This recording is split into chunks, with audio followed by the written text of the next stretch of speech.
Well, thank you so much for coming on today, Chris. It's really great to have people from a wide range of backgrounds come on the podcast. And yeah, thank you so much for being here. All right. Good to be here. Yeah. So maybe just to start off, would you like to discuss how your background in design and in life experience led you into your career in design, and what are the key experiences along the way that really paved for who you are in your career? Yeah, for sure. So I guess, yeah, like really young, I was pretty lucky. My family, I guess, was quite into creative sort of stuff and design. My father kind of had an engineering sort of background, so we were lucky enough to grow up with like an epic backyard workshop where we had all the machinery we needed, a little casting foundry. So we sort of were always surrounded by that kind of if you want something, make it. So any go karts, toys, or things we kind of wanted, it was always a challenge to actually make them. And Mm, at that time, it wasn't as accessible as what it is today, just to go out and buy something. So I think that was kind of my background that kind of led into it. And then I was pretty lucky in high school. I didn't sort of do that well in high school, and kind of nearing the end of it, one of the design teachers was like, "Hey, do you want to look at this course?" And it was kind of ideal for what I wanted to do. So mm, so then I kind of moved into study it and kind of went from there. But yeah, I think originally it was just being exposed to making stuff was kind of the main driver. And then later in life, kind of refining that to hopefully making good stuff. mm. Yeah, Yeah, it's amazing with that kind of stuff. Like I have a similar kind of experience, but with more of Lego, which I feel like is a bit of a staple with like young men. for Um, sure. you know, like I always was just into those kind of things, but I never really saw a career in it. But and I Yeah, always thought engineers were the ones who did those kind of things. But when you actually like look when you, I mean, these days we have design engineers, but industrial design is kind of the creative, physical, creative aspects. So yeah, I mean, when I first realized that, I was so excited by the concept of it. Yeah. yeah, it's a nice bridge. I think before I'd kind of found out about it, it really was like engineering or art, and there Mm. wasn't really something in between. So I think on Yep. the engineering side, I'm probably not focused enough, Mm. or yeah, yeah, definitely not good enough at maths. Yeah. But that kind of I'm more into the idea of it and getting it to a certain point rather than the refining and trying to get something super strong or whatever it is. So I Mm. think this was a really good bridge for me between the two of them. Yep. Yeah, awesome. And then yeah, from there, how did it lead you on? What led you on to your, first experiences, and like what were those specific experiences that started off your career? Yeah. So when I finished studying, I got an internship in Germany, Mm. which was, to be honest, a bit of a blowout. It was, as it turned out, very, very engineering based. And it ended up being at this big factory that made printing presses. Mm. And so that was, I guess, more exposure into what I didn't want to do. But I kind Mm. of went through that and then came back to New Zealand. And I was really, really lucky to meet a guy who had a small design consultancy. And he took me on. Obviously, I had no experience at that point, but he was a really good mentor. And also, I think just a really good example of what a good boss would be, Mm. as far as like patience, teaching, really open to like share stuff. So yeah, that was really, really good. And then I kind of did that role for, I think it was only about a year. And then I actually ended up with a really bad head injury. So I took a year off work. Mm. And then sort of life flowed on from there into various non-work related experiences of kind of travel and that sort of stuff. And then I ended up working in Australia. So I applied for a role with For Design. And at the time, again, I didn't really have a lot of experience. So I just offered to work for a couple of weeks for free. And they took me on. And then, I think that was a really good place to kind of learn the nuts and bolts of how things work in the real world. Um, it was probably quite a different style of role that I kind of don't think I would have carried on with. But it gave me a really good fundamental kind of foundation of what is kind of good design and what Mm. is the work required to make it real. Yep. And then from there, you've moved on to like obviously you've had a few experiences in the middle, but that eventually led you on to more personal projects like working under your own name instead of working for a corporation. Is that true? Yeah. Yeah. So yeah, so that was kind of the end of consultancy work for me. I then moved back to New Zealand, and then myself and a mate started a filmmaking company. Yep. So I'd always had like a really strong interest in photography and filmmaking, and then at that stage there was just this huge kind of gap in the market where there are a lot of people doing like independent films, but all the gear was essentially very engineering focused. So gear that was designed for cameras Mm. rather than gear that was actually designed for people using it. So we started a company and we developed a little robotics device that we ended up launching on Kickstarter. So that transformed our little business overnight, and we got kind of enough funding there to sort of to launch that. And then we ran through, yeah, that business was about 10 years, and that was kind of fantastic because it was a really creative focused business, but with really solid kind of technical undertones of it. So we had the business itself was like split pretty much down the middle between R&D and then content creation. So yeah, I think it was just really nice to be in a position where you could lead by example, and if you thought that creativity and doing good design was important, you could kind of implement it. Mm. It didn't always Okay. pay off, but I think having the ability to make the decision to invest in good design and then follow it through, and everyone in the company kind of believed in what we were doing. So Mm. yeah, it was fantastic. Y- We got to make some awesome products. We didn't have to sacrifice as much as what you do in a larger corporation. Yeah, okay. Is entrepreneurial pursuit something you've always been more driven towards opposed to working for a like working for a company or a major business? Yeah, I think there's benefits in both. I mean, it's always been a big part of my life as well. So even as a kid, I had a business where I would go and go to garage sales. So this is before eBay, I guess. And I'd go around the garage sales and I'd buy stuff and then I'd fix it and then I'd take it to cash converters, which was like the pawn shop in New Mm. Zealand. Yep. And then I'd sell it to them, or I had a little notice board in school that I'd sell stuff there as well. And then that moved into while studying, I made snowboard roof racks and then sold those. So I think there's a part of it which is quite exciting. Mm. Um, I think if it's just entrepreneurial business, I get bored of it Mm. because it switches from like anything that's kind of creative or growing. I think I'm interested in, and so there's a big part of that in business, whether it's like designing a different way that the business could be run, or setting the purpose and the values and that sort of stuff. I think is quite interesting. Mm. When it starts to get day to day and just sales focused with nothing really purposeful behind it, at that point I start to switch off. So I Yep. think in a larger organization, that just ends up happening much faster Mm. because the people making the decisions are usually making them based off some kind of financial commitment or something they have to do. They're not really able to just go solely off their purpose. I mean, if you have shareholders, the shareholders, some of them may care about your purpose, but a lot of them just care about returns. Mm. So I think inherently in a big corporation, it's very difficult to maintain like that sort of culture. I think it's possible, but difficult. Yep. Yeah, it's interesting. I've even noticed this. Like, I'm definitely fairly young into my career, but I've already noticed this that, sometimes you go into your career with like a trajectory and you'd be like, oh, this is the kind of thing I'm looking to do. And, you may, like, I feel like, well, over the last few years, I've kind of gone off in another direction, which isn't necessarily what I saw in the beginning. Um, but I suppose like, eventually if I stay true to like the beliefs that I have and like as you were clearly like creativity focused opposed to engineering focused, whereas my job's moving more like engineering focused. I suppose you can, if you stay true to those passions, you can kind of redirect your career down the line and take the experience you've found. So I suppose, yeah, I suppose there's never really a bad decision in your career if you stay true to it. Yeah.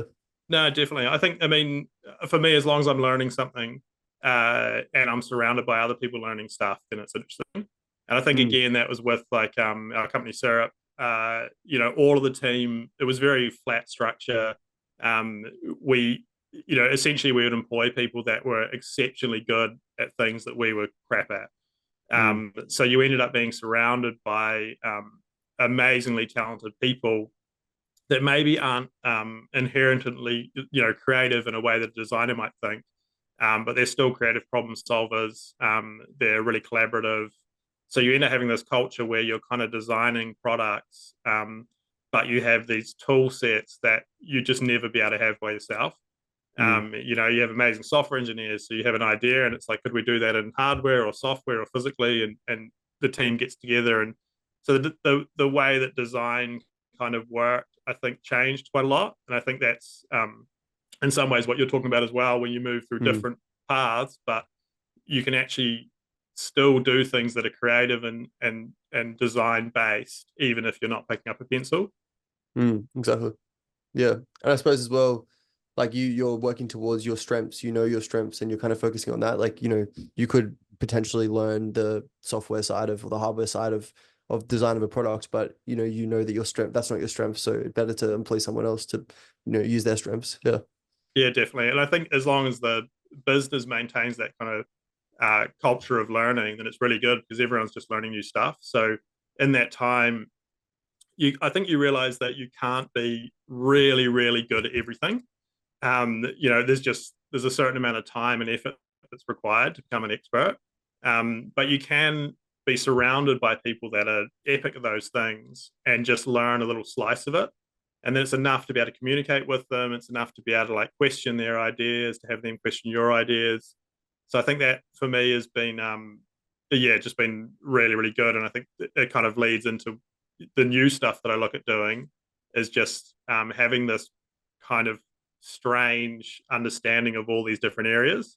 Mm, And I can do very few of them, but I know who to find that could do them and how to talk to them, how to motivate those mm, people, and how to try and get everyone to work towards this kind of shared purpose. mm.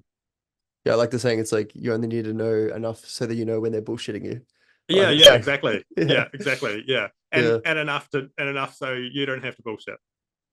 Exactly. Yeah, that's great. I suppose it is a bit of a trap, but because like one of the things I feel like I struggled with early on in my career was I'm one of those people where I always like to learn new things. And if someone says, "Oh, can you do this?" I'll be like, "Yeah, I'll give it a go and I'll try and learn how to do it." And the problem with that is you end up becoming like just a jack of all trades. And you For end up sure. stretching yourself really thin where you'll be like, you'll struggle to do any task well because you'll have so many tasks to do over different, parts of a business or even different disciplines. So I suppose, yeah, it is a bit of a trade-off. Like it's one of the things a lot of people said on this podcast is that Australians are very, Australians and probably Kiwis as well, are very well recognized overseas for like being a jack of all trades because we have to be in our climate, Yeah. with how competitive it is. But I suppose it is also, it can be to our own detriment if we don't, stay true to some specific things that we specialize in. Yeah. Yeah, for sure. Yeah, I think it's exactly the same here. So, like an industrial designer overseas, they might be really good at drawing and rendering. Mm, You might have someone that does user experience and they're super good at organizing trials and reports and testing. Then you have the engineering side, whereas I think here and in Aussie, you have to do it all. And mm, there's something still quite special about that, because when you can do it all, at least to some kind of level, it means that you can make better decisions, or you have a wider grasp of what you can do. So if you can only do your one bit, you end up having to pass it over to people, and that collaboration, I think, there ends up being these kind of blockers, and engineers end up then trying to solve problems that shouldn't even exist. And if you knew a little bit more about that engineering, maybe you just wouldn't present that problem in the first place. mm, So yeah, I think I can definitely understand where you're coming from on that, and I think about the areas that I would love to be better at. mm, Um, but it's just so hard to. I think you get bored of it if you're mm. not, at least working with a lot of the other people. And to be an expert at one thing is kind of, yeah. Once you've reached the top, you want to move on and start at the bottom again because that's actually Mm. way more exciting. Yeah. Yeah, that is the really exciting thing about design and like these kind of fields is just like it's exciting, but it's also terrifying, especially early on, because nothing in compared to the amount of knowledge that's possible to learn in a way. Like, Yeah, you go out of uni and you're like, I'm a pro, uni sets you up and they think and they convince you that now you have this piece of paper, you're kind of you're the pro in your discipline. But even in a lifetime, even people who've been working in the industry for 40 years still are learning things every day because of how diverse like design can be. Um, and new skill sets, even with the current like innovation of technology, like with AI and all these different things coming out, like it's impossible to stay on top of everything. There's always going to be more to learn. But I suppose what I found is like you get really good at learning things. Like Yeah, you get to sure. the point where you can just learn things overnight or like in a very short period of time, just because you have to be able to pick things up and work it out pretty quickly. Yeah. I think designers are kind of hypercritical of themselves as well, which is Mm, quite good. But I mm, think just talking about how you leave uni and you kind of think you know what you're doing. I think the next part that comes after that is sort of realizing that you can't know everything or you won't. But I think the next thing from there on is I think because we're so hard on ourselves, you probably don't appreciate you've only got to be in the top 50% of the world in something to be mm, actually good enough to do something valuable in it. yeah. So we're always striving to be like the best or to be really, really high end in some area. Mm, But in reality, to be effective and to do great work, you don't actually have to be that level in that particular area. yeah. Yeah. And I think a lot of people fail at stuff just simply because they don't start.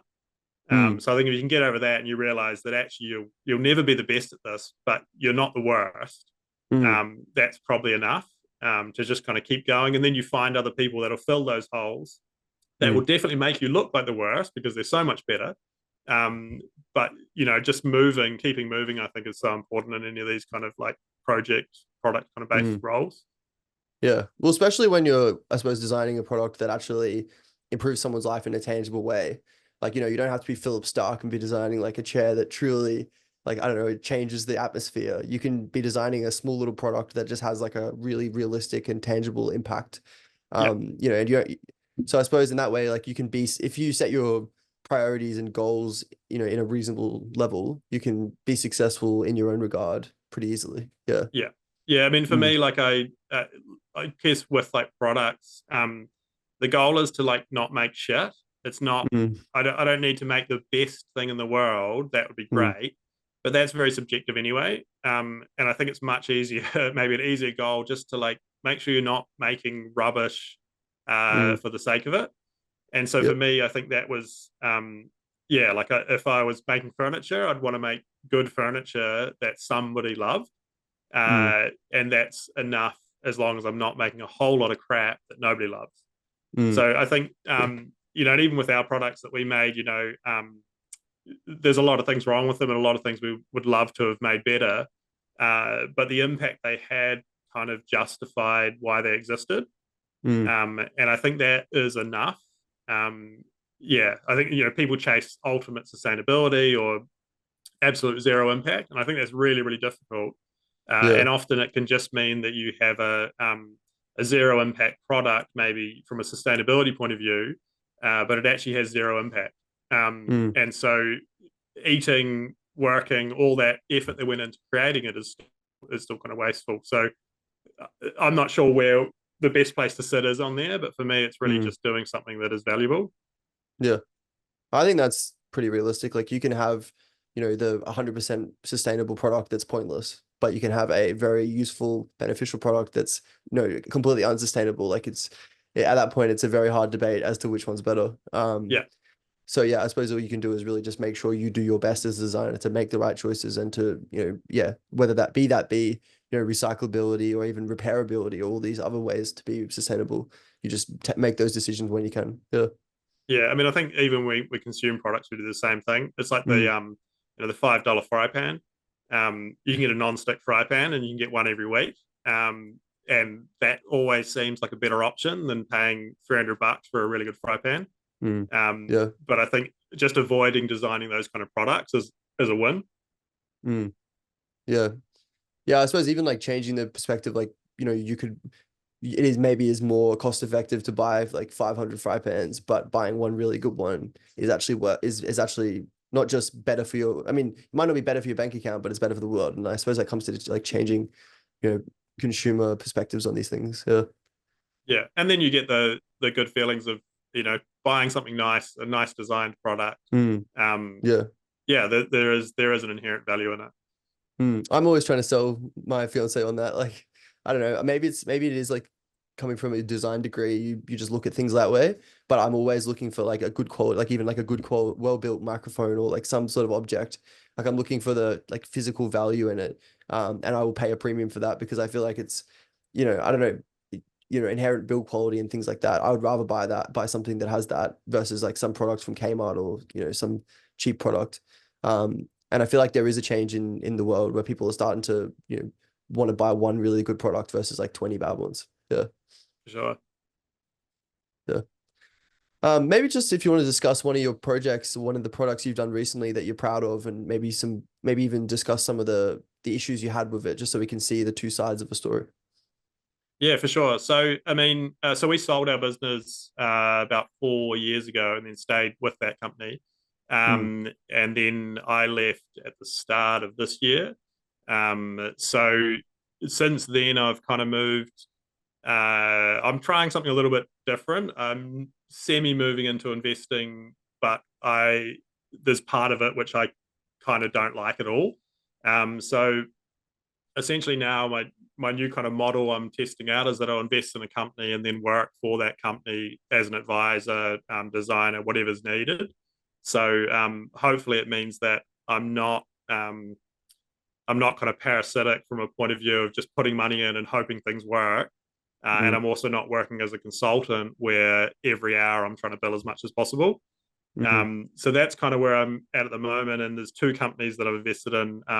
One is a fully autonomous hair clipper. So obviously for me, it's completely useless. But basically, it's a guy who had an idea of fully automating a haircut. So I came on board. He'd been working on it for 7 or 8 years, and really to try and accelerate it through to a testing point of view. So this product is just like a normal trimmer, handheld trimmer, and you run it over your head, and it measures your current hair length. And then we can rewind that hair length to when you last had your haircut, and then run it back over, and it will automatically cut your haircut right back to when you last went to the salon. mm, And it actually works, which when we did our user trials a couple of months ago, I think we were all kind of surprised by. Um, so that one is really at a stage where we're trying to prove that the technology is viable or feasible, and then we're trying to get more funding to be able to actually bring it into a market product. So that one is really like uh, it's so much more early stage than the previous projects we did, where we're just trying to hack together a whole heap of different things mm, and then wrap it up in a way that a normal person can absorb it. Because often with those really early stage prototypes, when you show someone, it's just so far away from what they believe a real product will be that it's really hard for them to even understand it. mm, Um, so that one's been really good. It's been yeah, just so different and quite refreshing to be back to absolute bare bones. We've got no money, very small team, but everyone's actually really excited, and things move really quickly. The other one that I've invested in is a medical product, which is essentially earbuds like these, but you plug them in your nose, and it has a tiny little motor inside it, which spins around and opens and closes, and that creates this high-low pressure wave as you breathe in and out. And so that's for clearing your sinuses as well as a whole lot of other stuff. And that was kind of exciting, I think, in a little bit of a different way where it didn't have all the technology problems that I was used to having with Syrp and with our robotics projects, which just tended to like just be excessively complicated to be able to achieve something that a user thought was simple. mm, And this one was just really fast. It was a super fast project. I worked with another ex-designer that we had, and so that one's going into tooling currently. So it's a bit more light touch than I've previously been involved in, and I'm not so much involved in the business side other than kind of advisory. mm, So I kind of get to do a little bit more design work, but yeah, I'm not sure where I'm going to go from here. I think the more I do this, the more energizing it is to maybe go back to starting another company. mm, And just there's something really, really good about having a team of people that you work with. And I think in these ones, they're so small that we kind of miss that. mm. Yeah, it's interesting that so your whole practice currently is basically, you know, I don't know, guiding businesses that you're investing in to success. It's really like it's when you think about it, you think of options as an industrial designer. Like I didn't even think of that as an option. You know, like it's you kind of almost created a way of working in a way. Yeah, Um, for sure. You just yeah, have, but I mean, you just have years and years of failure, mm, and failure in business as well. You know, there's a heap of things that we did which, I wouldn't recommend doing again. And just the way you plan and prepare for that, and hopefully, we'll still make new mistakes, but they should be new mistakes. They shouldn't be things that I've already seen before. mm, So, and really, I didn't really want to get into consulting. You just end up having to charge like pretty outlandish fees, mm, um, and just the model was quite different because it's not your company, mm, and whereas in this case, essentially it is my company, so I do everything I can to not charge them any money, mm, which means I'm super selective about the time I spend. It still ends up being expensive, but I've essentially put in the money that's already going to pay me back. mm, Um, so I'm hoping that it ends up being like a really honest relationship, which I mm, don't think you get from normal venture capital funding, where, I mean, their model might be that they invest in 10 companies, they throw money in, uh, they may say that they're incubating, but in general, they don't actually have any of the really important skills anyway, because investment is not a skill that will build products. mm, Um, and I think that kind of, yeah, I don't know. There's a part of that which I just don't really like. The 1 in 10 success rate. You might get one that makes $1 billion. The other nine of them will be a group of people that have put their whole lives into building this project, that just end up with nothing. mm. It's more So of a betting process. it's Yeah. it's a real gambling process. Mm, I mean, there is good in it, but there's also a huge element that is just gambling. And I think for me, I'd rather have 10 successful companies where I only double my money, mm, or I only break even would still be a success for me. So yeah. I think that's just probably talks to where I am, like financially after selling a company where I'm not so Mm, tied to that. mm, And also for me, I just get so much more value out of seeing the success of a good idea. Seeing a team achieve something, seeing people learning stuff. I think that's much more exciting. mm. Do you take a salary from the organization or like for the time you spend? Yeah, so the model Okay. I've used at the moment is that I'll invest, and then I'll charge an hourly rate. Okay. And so so I just send them an invoice at the end of each month. Yep. And then yeah, so in one case, I've been with them for almost a year, and I've probably come close to taking back what I've put in.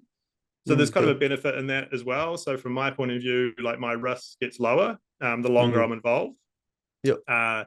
but without being a negative, impact on their cash flow. Mm, And then for them, the risk should also get lower because hopefully the longer I'm involved, the more the company's worth, and the more mm, chance we've got to be successful. yep. So this is the That's first year doing that, yep. and I don't know. I don't know whether it'll be successful. I've kind of committed to a couple of years of trying this, and I need to have, one of them be successful in the time to kind of justify it. Mm, And then I also need to reassess whether, like, holistically, the purpose of it is actually working. So, am I actually helping, or mm, have I just become another investor that wants a return? mm. Yeah, okay. Yeah, I mean, it's an interesting concept. It's sort of similar in a way to what some consultancies do, where they kind of take a royalty from the projects they work on, and they take like a reduced commission on Yeah, the basis that they like believe that the company's going to be a success. But a bit different because I suppose you're actually invested in the company directly. You don't just have like some stake. You are part of the company in a way. I think it's So carrying the risk. yeah, So if yeah, there's no risk, like, what opinion do you really have? And mm, I think I see that, and so that's where the consultancy taking a royalty, yeah, they take a reduced cost, but there's no loss for them. There's mm, never a scenario of losing any money. And I yep, think, when you've put money into something, or if you're a founder and you've committed everything to it, there's an enormous amount of loss that comes. So mm, I think, until you put some cash in, and this also happens with, VCs, I think, and how they behave sometimes, where investment managers are investing other people's money. So even the due diligence, the thought, yeah, I think yeah, I don't know yet, but I feel like it's not as genuine as what it could be, or they don't feel the same level of pain, which maybe means that their decisions are different. Not necessarily wrong, just different. Okay. Yeah. Um, as you've moved through these different companies and different processes, different ways of working, how has your design philosophy changed? Like, do you look at design differently these days to the way you looked at it in the past, or is it a similar kind of perspective? Yeah, I think it's pretty similar. I think just more structured. So Mm, one of the big things that happened when we sold our companies, we sold to a group based in the UK, but our division was in Italy, and they were more of a traditional kind of manufacturing based company. They weren't looking, or they weren't working on really high risk projects or high tech projects. It was more incremental innovation. They did actually do some really good stuff. But one of the things for us was when you have this really tight knit group of people and you have a really clear purpose of what you're doing, then how you get there doesn't matter so much because everybody is just working together to try and get there as quick as possible. Once we sold the business, that was really hard to translate into a system that would fit inside a corporate structure. So probably the biggest thing that's changed is just kind of really defining the design process mm, and not so much having like gates for when things stop and start, but having clear kind of milestones that where we are today is super high risk. Proof of concept is just ideas, and then making sure we don't move into that next area before we've de-risked it. mm, So I think the big thing is just kind of being a little bit more mature around risk. And some of the projects we worked on after we'd sold the business actually had that system, but I don't think the system was inherently part of the culture. It was more tick boxes, and so often mm, actually they would be skipped, and they ended up moving ahead without reducing risks. So I think that's probably okay. the big thing, and even working with these kind of startups is trying to help them understand where they are today. They're not ready to go to market. They're not about to release a product. And so, what are the biggest problems that we should fix right now? So, yeah, I'd say maybe maturity in general of trying to work on what's important rather than what's urgent. Mm. Is realistic having a realistic perspective sometimes the challenge with working with startups because a lot of them have, I mean, I can imagine a lot of people probably have unrealistic expectations around businesses. I think they have to tell different stories. So in our startup, we were self-funded. So we built the company. We then pre-sold on Kickstarter. We used revenue to keep going. So our story was always very genuine. We knew how much money we had. We knew what we had to offer. Um, if a startup has to go through venture funding, they're trying to sell the future. They're not trying to sell where they are today, but they have to live where they are today. So I think that is where there can be kind of a disconnect with what's kind of happening now and the story they're telling externally. So that's probably the biggest thing I've seen is just the challenge that they have between trying to spend a lot of time to hype their business to make it get more money rather than spending time working on their business to make it worth more money. And Mm, I think yeah. those are things that people with businesses in a VC environment really struggle with. They actually just Mm, want to work on their product, and genuinely, that will make them worth more. But meanwhile, they're also trying to spend time hyping what they worked on last year to get more money. So there's a real conflict of interest for them. I think a lot of founders really struggle with that. mm. Do you think it's easier to be a founder from a design perspective or from a like a business perspective? Like a Um, product founder? Yeah. yeah, yeah. I feel like it would be easier to be a founder from a business perspective. Um, Okay. but that's just because of like when you're a designer, um, how attached you can get or how Mm, like focused you can get on small things. mm, So and when you step back from that, and also as a designer working by yourself without anyone else in the early stages, mm, it's really hard to get reflection. mm, Whereas if you're in the business role, you're employing people to do stuff, and you are the reflection. So you Mm, ask them about this, you work with them, they said this, and you make a decision.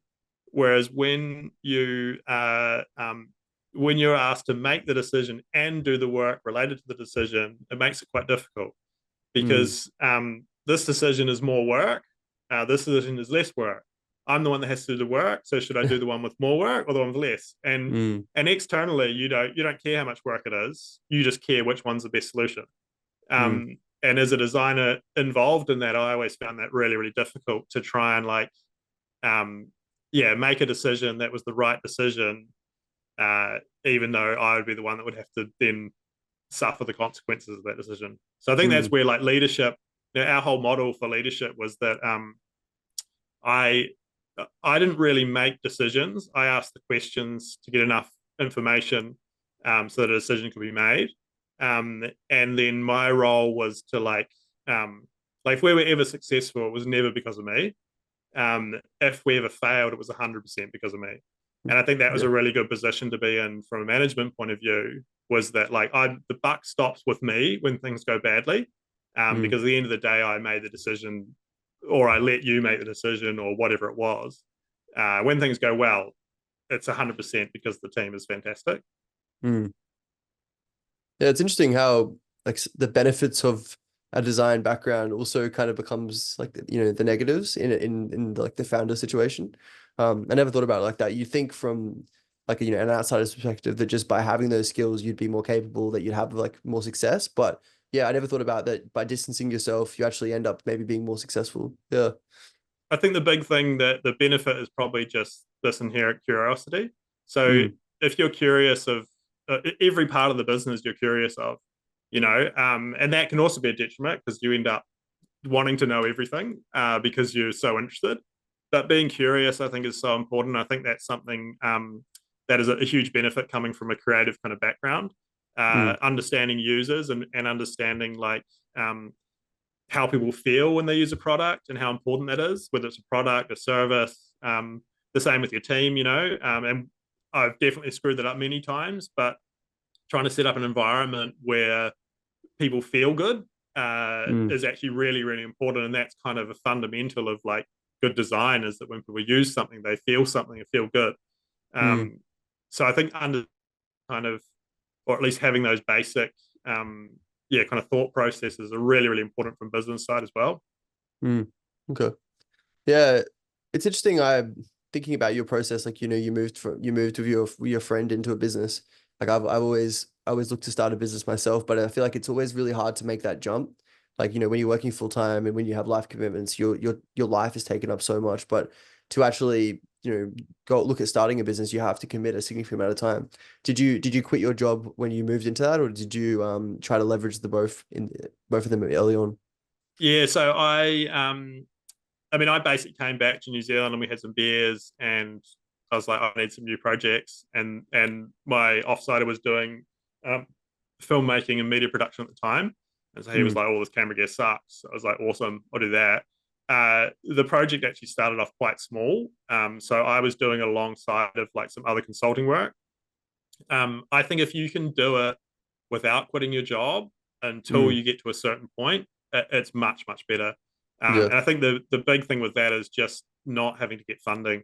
Because if you're good at your job, you will Mm, earn money that you can pay someone to do the bits for your project much better than you can. So, mm, and that yeah. even happened in this case where the first kind of 6 months, I was probably working on the project 60% of the time, and my offsider was working on it maybe 20% of the time because Mm, he was more on the media side and I was on the starting side. So, uh, what ended up happening is he would be working and he would be paying for our prototypes, and I'd be working mm, designing the prototypes. So, mm, I think really understanding um, what's important at the business at that certain time is so important. mm, But the other thing is I think going with a mate is it's pretty haphazard, and I think uh, it depends on your intentions. And for us, I think we both had pretty similar goals. We weren't really very greedy to start with. We didn't do it. We obviously pretty stoked. We made some money out of it, mm, but we really did it because we wanted to have a business that we loved working at. So mm, from his side, it was to have like a film studio. with all the creative gear we could want, a team of people that were making epic stuff. And for me, it was having a workshop and a Mm. team of people making great stuff. So those were kind of the core reasons of why we were doing it and what was exciting about it. Yep. Then when we started selling, that was exciting too, because that was like growth, but that was exciting because we could employ more people. And everyone Mm. knew we got just added to this extra level of like better stuff we could do. So I think, Yep. having similar kind of, I think greed is what I've seen destroy relationships and businesses quite Mm. quickly. Yeah. Um, and I think we were just maybe lucky. Mm. Yeah, I suppose by having another partner as well, it takes a bit of the, liability and possible risk off as well. Because I suppose when you go in on your own, there's a lot of risk as well as just a lot of stress in knowing Yeah, that everything is on your back. Whereas if you can disperse it into someone else, it makes it a bit lighthearted. Yeah. it's two people that have made a bad decision instead of one. And often we would have a decision to make, and we'd go, "Well, don't know. We'll do your Mm. idea." But it didn't mean it was their fault. It just meant that it gets to a point where if someone's really committed, then we'll go that way. If not, it's like, yeah. But you've got two people to share that worry, share that stress, and Mm. I think that was actually really valuable. Just to move into some final questions. What design ethos do you have that you kind of follow through your career? Anything specific that you feel like, directs the kind of work you do into success? Yeah. So I'm not a massive reader or follower of many designers. I love to see good design work. I love listening to stuff. I just don't. I haven't really heroed anyone. But there was a book which I read once, which was by a guy called Don Norman, I think, and it was about Don't know, emotional yeah. design. And when I read that one was actually one that really stuck with me, and that was really thinking about like the visceral part, the behavioral part, and the reflective part. So Mm. something that looks, feels good, instantly attracts you, something that you can use and you benefit from, and then something that afterwards you're quite proud of owning. And I Mm. think understanding like that's why people love products was really, really valuable for me. And it also meant that even in our business, if we had something that looked good, people want to buy it and they'd get it and they'd be really happy with it. And then when they used it, quite often it wouldn't work because we're a Mm. startup and because we have to ship stuff that sometimes wasn't quite ready. But then they'd ring us up and they wouldn't say, I want to send this back. They'd say, how do I fix it? Um, Mm. and then the third part of that was the brand and just being part of that. And we were so open about what we were doing in our mission and how we behaved that, again, people would ring up and they'd maybe complain and we'd be able to turn them around because we empathize with them and we're like, yeah, we want you to be filming. Here's a new product. Let's go. And I Mm. think understanding that you don't need to get all of those three things right. But whenever one of them falls down, the other ones will help lift it up. So I Mm. think that was probably one of the ones that, for me was like a real game changer in just thinking about like a balanced approach to like business and design. Mm. Yeah, when I think of a successful product, I think of, endless product testing to make sure every possible detail is, removed.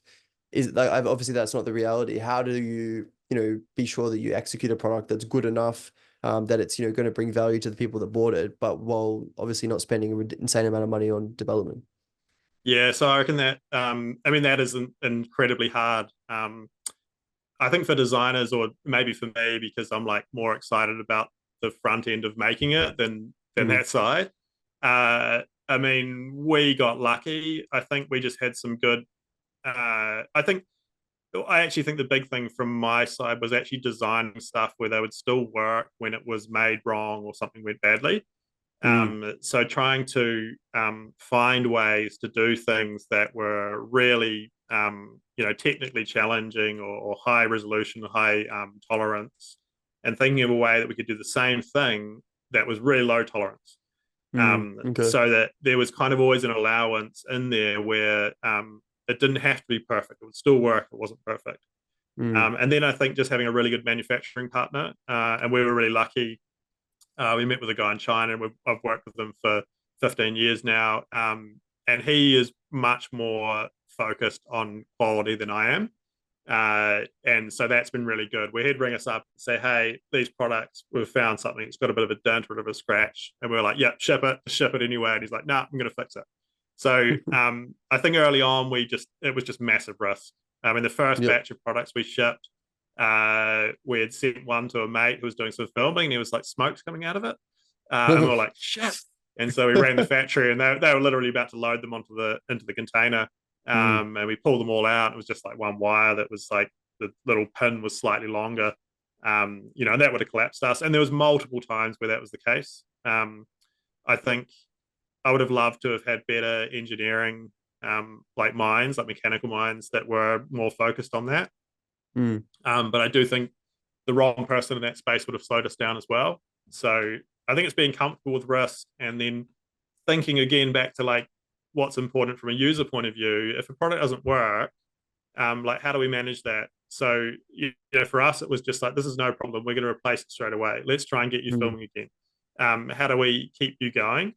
And then all of our units that didn't work for whatever reason, we'd pile them up, and then we'd go and repair them all and then sell them as seconds, or give them mm. away. Yep. So I think it's more like, we always had a plan B, C, D, E, whatever, for anything we were doing, to Mm, make sure that if this didn't work, we've got to get around it. And that was also because we were trying to push the boundaries on what we could do, across all different products. We were always like, what's the coolest feature we can put in this that actually adds value? mm, And then we were like, well, we don't have this engineering team to do it, so let's do it, but we've got a plan B. Maybe removes that feature or something else. mm. Yeah, I like the concept of, I suppose as a designer, a lot of times you can get too bogged down in trying to add complexity and more complex to the object. And that down the track, that can probably cause a lot more problems when it actually Yep. gets made and, ends up in the end user. But if you just try and do it in the most simple way that still, isn't cheap looking and isn't, unsuccessful, but just does the thing it's meant to do, then you're more likely going to be successful. Yeah. Yeah, definitely. I think we, Yeah. that kind of comes back to that maybe maturity and managing of projects, but there's always that like new feature which, at the design end, it's maybe, it's a couple of days to add that feature. Yeah, we can do Mm, that. Not that much, but then we'd always try and like challenge that. Like later on, we'd try and challenge that, where we'd say, well, okay, well, it's a feature for me, and then the software guy would go, well, yeah, I'll be able to do this, and then it's like, okay, well, now how do we test it? And then how do we make sure it's good? And then what happens in manufacturing? And it's that kind of mm, like one extra part is only 5 minutes work today, but we actually tried to look at like, what will that look like at the end? So even from like customer service point of view, so say we add a new feature, which is quite cool, but it's not like really easy to use. So it's really awesome. Certain filmmakers in our case would love it, but we know that it's not super easy. So then we go, okay, well, this little feature that maybe is going to take us a day to add, and it could be a software feature or a hardware.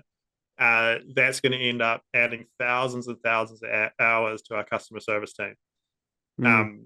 And so it's trying to like look at like, what is the real impact, of today's decision on that longer term. Yep. Yeah, well, maybe just to wrap up, one last question. Looking back on your career, obviously you've gone through a lot of different stages and even redefined your work schedule in some ways. If you could give yourself one piece of advice early on in your career, what would that be? Um, Shit, I don't know about that. It's a Just yeah, just that's a a small hard question one. to finish on. Yeah. um, yeah, I don't know, because I've always been a believer that I've got all these regrets of my past for things I've said or done or whatever, but the reality is you're only here today because of those. Mm, So I don't know. I would have probably, told myself to start earlier, to like not necessarily trust in myself, but to like start a business, to take the risk. The only people that win are those that take risks. mm, So it's, take risks that are small enough that you don't die and they don't completely wipe you out, mm, but big enough that there's an opportunity. And I think if you're doing that enough and you're learning and you're growing, take a risk. If you want to start something, you will find people that will help you. mm, And there is a lot of things out there that are successful that probably shouldn't be, and Mm, they're only successful because of the people that have not known what they're doing and just done it anyway. mm. Yeah, that's good advice. Well, thank you so much, Chris. It's been great to have you on. No worries. Awesome. Thank you.